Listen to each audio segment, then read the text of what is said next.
Hola chiquillos, muy buenas noches. Espero que estén muy bien, haciendo la cuarentena voluntaria en sus casas junto a sus familias, recordando que esto es por el bien mayor de todos nosotros para que podamos llegar de nuevo a nuestras clases, sea cuando sea que las retomemos, todos sanos, todos con una buena salud, ¿cierto? Y poder volver a reencontrarnos sin tener que lamentar nada. El día de hoy voy a contarles un cuento. Vamos a recordar que estamos en la unidad 1 que se llama ¿Cuál es la relación que tiene el ser humano con la naturaleza? Y está enfocada en su eje central en el género narrativo. Y el género narrativo es aquel género donde se agrupan o se clasifican las obras que nos cuentan alguna historia, las obras que nos relatan cuentos, novelas, etc. Y en la guía que vimos en el periodo anterior a las vacaciones, entre comillas, nosotros trabajamos en una guía que hablaba del género narrativo y estos 4 elementos fundamentales que tiene un cuento, por ejemplo, para poder configurarse. El primero viene siendo el narrador, ¿cierto? Que es quien nos cuenta o nos relata la historia. También tenemos los personajes que pueden ser protagonistas, es decir, este personaje principal, y los antagonistas, que son aquellos que están en contra de este personaje principal. También tenemos el tiempo y, por último, el espacio, que puede ser físico, social o psicológico. El día de hoy lo que vamos a hacer es poder escuchar un relato, es poder escuchar el cuento que yo les voy a contar. Pero cuando uno va a escuchar o también va a leer un cuento, es sumamente importante, y esto quiero que no se les olvide nunca, es sumamente importante contextualizar, saber qué es lo que yo conozco sobre el tema del que va a tratar este cuento. Bien, por lo tanto les voy a decir cuál es el cuento. El cuento es Un elefante ocupa mucho espacio, de la autora Elsa Bornemann. Esta autora, según lo que dice acá, es una destacada escritora argentina de poemas, cuentos, novelas y obras dramáticas para niños y jóvenes. Su dominio de varios idiomas le permitió conocer distintas culturas, sus características y los valores profundos que las animan, elementos que ella plasmó en todas sus creaciones. Entonces, vamos a activar algunos conocimientos previos. Este cuento entonces se llama Un elefante ocupa mucho espacio. Lo que primero debes hacer es pensar en lo que tú ya sabes. Revisa entonces, ya sabemos quién es la autora. Eso ya nos da un poco la idea de qué puede tratar. Y también puedes preguntarte qué conoces acerca de los elefantes, o de un circo, o de una huelga, porque este cuento va a tratar sobre una huelga, fíjate. Y las huelgas las hacen los seres humanos, no los animales. Eso es extraño, entonces vamos a ver de qué trata. Pero, ¿te has planteado que antiguamente se utilizaban animales en los circos? Hoy es una práctica que está prohibida en muchos países. Sin duda este cuento trata sobre animales en los circos, y quizás nos podemos poner a pensar y a reflexionar cuánto sufren o cuánto sufrieron antiguamente tantos animales que fueron sometidos a estas prácticas. También lo que debemos hacer como segundo punto es identificar el género. ¿A qué tipo de texto corresponde esto que voy a escuchar o leer? En este caso se trata de un cuento, por lo tanto pertenece al género narrativo. Es necesario que pongas atención a la secuencia de la historia, al inicio, al desarrollo y al desenlace, para que puedas tener una mejor comprensión de este texto. ¿Cuál es el conflicto que desencadena la acción? ¿Cierto? ¿Qué es lo que provoca finalmente la famosa huelga que han hecho estos animales? y cuáles son las consecuencias que puede traer. Además, puedes preguntarte, ¿cuál es el tema o problema principal que enfrentan los personajes? ¿Y qué acciones podrían suceder?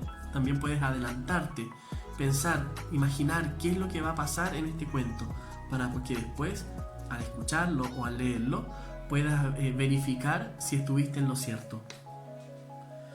Ahora, lo importante es que te dispongas a escuchar activamente el cuento que vamos a leerte.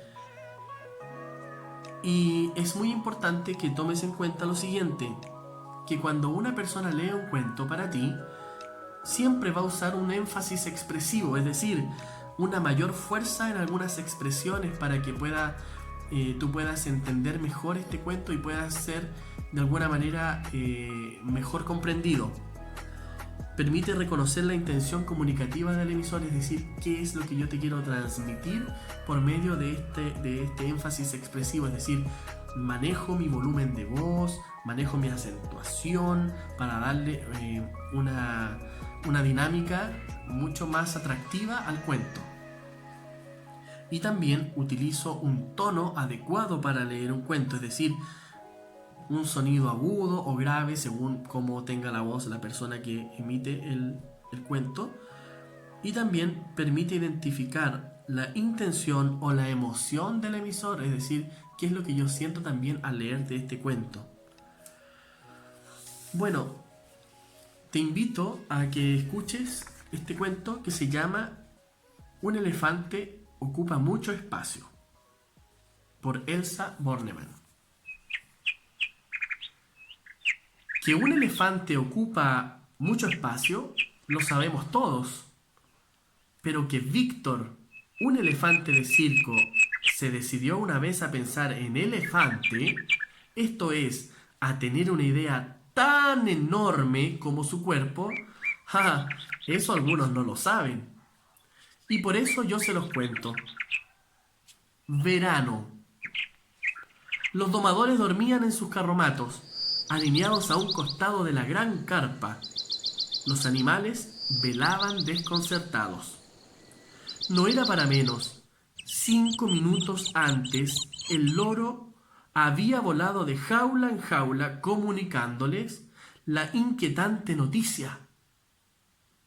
El elefante había declarado huelga general y proponía que ninguno actuara la función del día siguiente.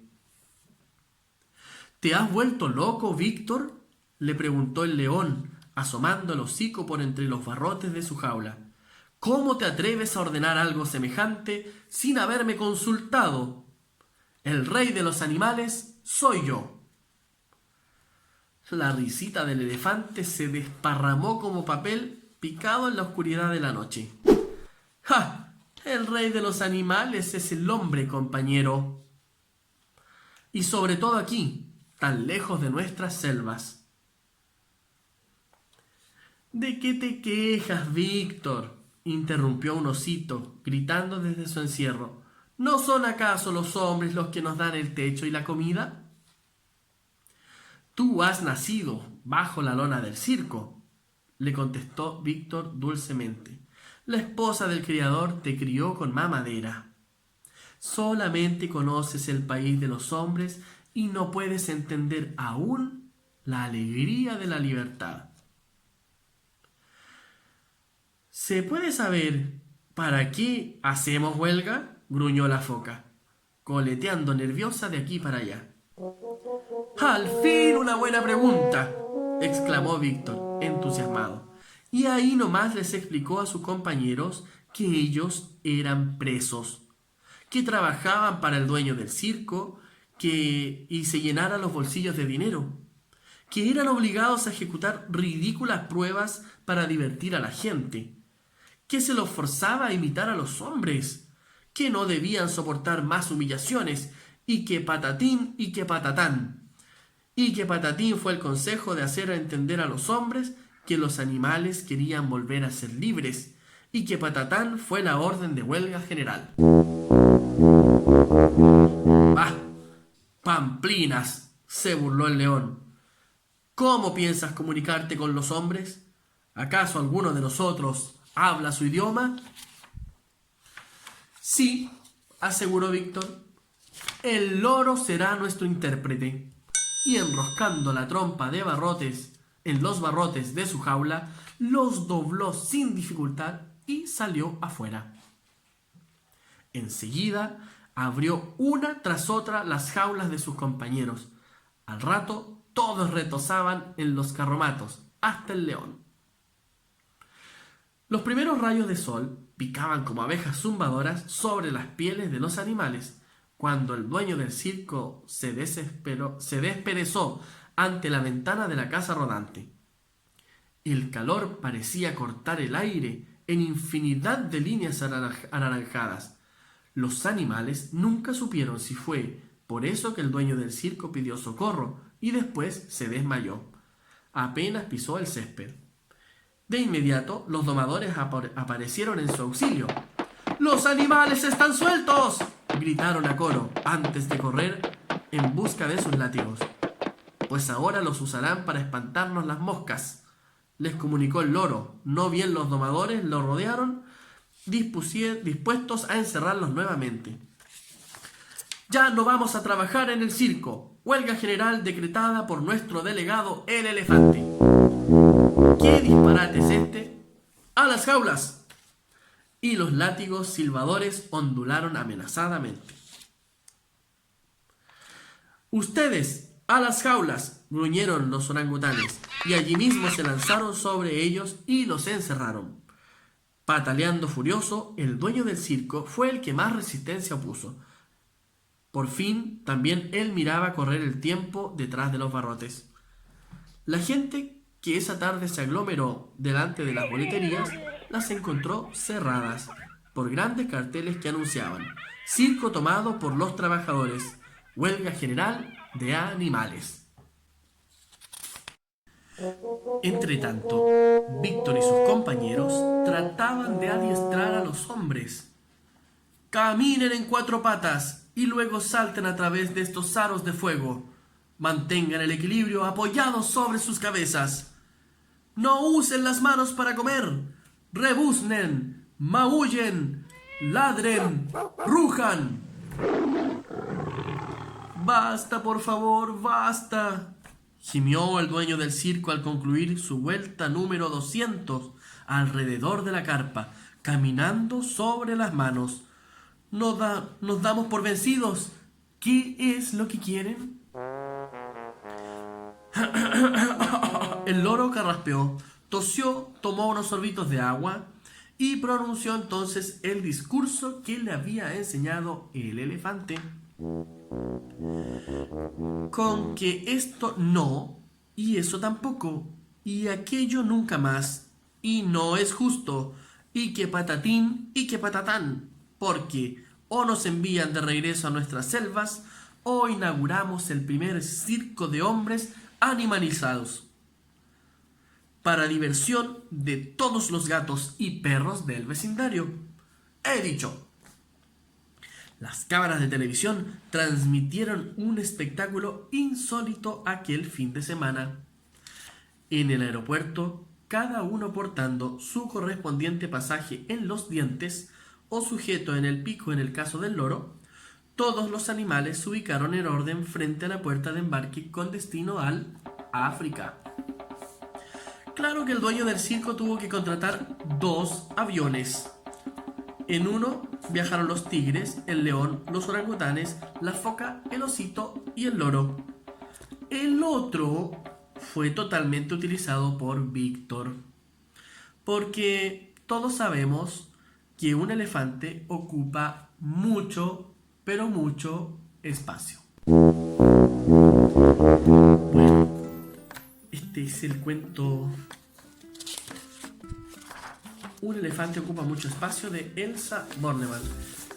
Les voy a dejar una guía de trabajo en la página web del colegio, en la cual se indica un punteo de todo lo que hemos tratado en esta sesión y además las actividades que se deben de desarrollar. Así que les envío un tremendo abrazo, un abrazo gigante y deseo de que todo esté Perfecto. Cuídense mucho.